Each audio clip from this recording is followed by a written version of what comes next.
আজি এই প্ৰগ্ৰামটোৰ নাম আপোনালোকে কৈছে আমি ইয়াত সকলোৱে একত্ৰিত হৈছোঁ এটা কাৰণে আজি মই আপোনালোকক কম আমাৰ ইয়াত লিখা আছে যে entrepreneurship and skill development programme for minority youth এইটো actually ministry of minority affairs তাৰ আণ্ডাৰত যাক কোৱা হৈছে মানস আৰু এটা নাম আছে Maulana Azad national academy for skill MANAS এই মানসৰ প্ৰেফাৰে ইয়াত কি কৈছে যে entrepreneurship and skill development programme for minority youth এইটো মাইনৰিটি প্ৰগ্ৰাম এক নম্বৰ কথা মাইনৰিটি প্ৰগ্ৰাম আৰু দুই নম্বৰ কথা যুৱক যুৱতীৰ কাৰণে যিসকল নিবনুৱা যুৱক যুৱতী আছে এই প্ৰগ্ৰামটোৰ থ্ৰুদি আপোনালোকক দক্ষতা বৃদ্ধিৰ কাৰণে স্কিল ডেভেলপমেণ্টৰ বিভিন্ন দিশত স্কিল ডেভেলপমেণ্টৰ প্ৰশিক্ষণ দিয়া হ'ব আৰু যাতে এই প্ৰশিক্ষণ লাভ কৰি আপোনালোকে সেই প্ৰশিক্ষণৰ জৰিয়তে কথা হ'ল যিকোনো চাকৰিত যদি চাকৰি বিচাৰে চাকৰি যদি পায় তেনেহ'লে ভাল কথা আৰু যদিও চাকৰি আপোনালোকে নাপায় তেনেহ'লে এই স্কিল ডেভেলপমেণ্টৰ যি প্ৰগ্ৰাম কৰিব দক্ষতা বৃদ্ধিৰ যি জ্ঞান আপোনালোকে আহৰণ কৰিলে সেই জ্ঞান আহৰণ কৰাৰ আপোনালোকে নিজে যাতে স্বাৱলম্বী হ'ব স্বাৱলম্বী ক্ষেত্ৰত চাওক আজিকালি আমাৰ ভাৰতবৰ্ষৰ এটা ডাঙৰ সমস্যা হৈছে নিবনুৱা সমস্যা আজি শ নিবনুৱা যুৱক যুৱতী আছে আৰু আমাৰ পক্ষে চৰকাৰৰ পক্ষে এইটো সম্ভৱ নহয় যে সকলোকে চাকৰি দিব সকলোৱে গভৰ্ণমেণ্ট চাকৰি পাব কিন্তু নিজৰ হাতত যদি নিজৰ লগত যদি এটা দক্ষতা থাকে আপোনালোকৰ তেনেহ'লে তেওঁক উপাৰ্জনৰ পৰা কোনেও ৰাখিব নোৱাৰে ধৰি ৰাখিব নোৱাৰে কাৰণ আপুনি আজি যদি চুইং মেচিন অপাৰেশ্যনৰ ট্ৰেইনিংটো লয় কাইলৈ আপুনি যদি চাকৰি নাপায় এই দক্ষতা চুইং মেচিন এখন এটা কেন্দ্ৰ খুলিব পাৰে এখন দোকান খুলিব পাৰে যাৰ জৰিয়তে আপুনি স্বাৱলম্বী হ'ব পাৰে ধৰিব পাৰিছেনে ঠিক তেনেকৈ আজিকালি যুগত কম্পিউটাৰ বিভিন্ন দেশৰ কম্পিউটাৰ প্ৰয়োগ হৈ আছে কম্পিউটাৰৰ চাকৰিও বহুত হৈ আছে আৰু আপোনালোকে দেখিছে বিভিন্ন আপোনালোকৰ অঞ্চলতো দেখিছে যে কম্পিউটাৰ দোকান আছে প্ৰাইভেট দোকান আছে য'ত কম্পিউটাৰ DTP চেণ্টাৰ কৰা হয় DTP কামবিলাক কৰা হয় তেনেকুৱা ধৰণৰ কামো আপোনালোকে এই প্ৰশিক্ষণৰ পিছত কৰিব পাৰে আৰু আপোনালোকৰ ইয়াত আমি মিনিষ্ট্ৰি অফ মাইনৰিটি এফেয়াৰ্ছৰ এইটো এটা ডাঙৰ প্ৰয়াস আপোনালোকৰ আৰু এটা গৌৰৱৰ বিষয় যে গোটেই অসমত কেইবাখনো মাদ্ৰাছাৰ ভিতৰত আপোনালোকক এখন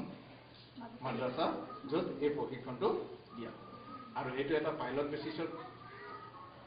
চলা হৈছে আৰু যদি এইটো আপোনালোকে আমি সকলোৱে মিলি যদি ছাকচেছ কৰিব পাৰোঁ তেনেহ'লে আমি বেলেগ বেলেগ ধৰণৰ আমি আৰু প্ৰশিক্ষণ আনিব পাৰিম যাৰ ফলতে আপোনালোকে যেনেকৈ আজি এই প্ৰশিক্ষণটোলৈ লাভান্বিত হ'ব এই অঞ্চলত থকা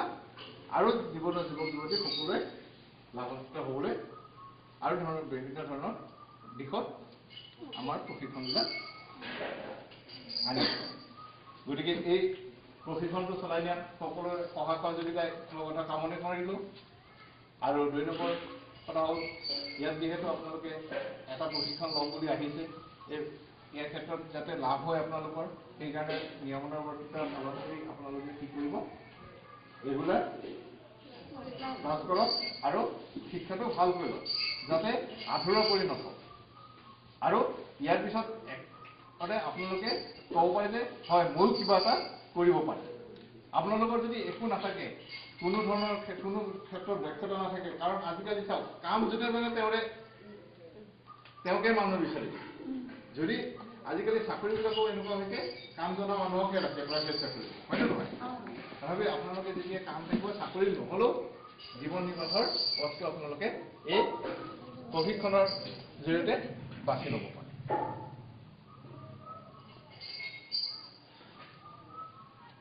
আৰু আপোনালোকক এটা কথা ক'বলৈ কৈছে যে অসমত এই গোটেই প্ৰজেক্টটো আমাৰ ৱেনছলিং যিটো